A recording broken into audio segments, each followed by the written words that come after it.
Alright mga kaibon, nagbabalik kami si 600. Papalitan na natin ng Miss Plastic. Ayan, papalitan uli natin siyang mag-isa nang wala uli ang plastic. So update lang to mga kaibon, ano?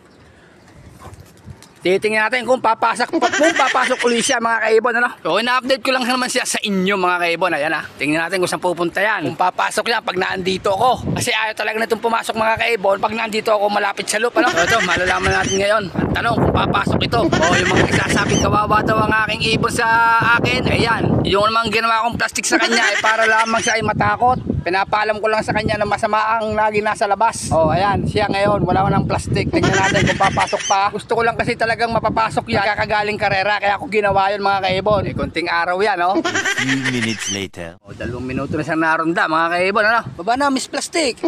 Mapaplastikan ka na naman pagka ikaw nagpatay-tay, eh. Baba na siguro mga kaibon. Miss Plastic, baba na. Tama na yung pasikat mo. A few minutes later. Pagin na natin. Ay, bumaba mga kaibon. Napasarap sa lipad Ano, wala na.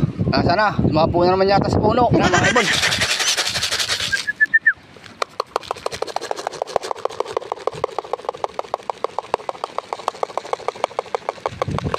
Oh ha? Kita nyo mga kaibon. Pupunta tayong tatayo. Makikita naman natin dito yun eh. Oh ha? Plastic. Oh ha? Plastic natin. Pumasok na ulit ha?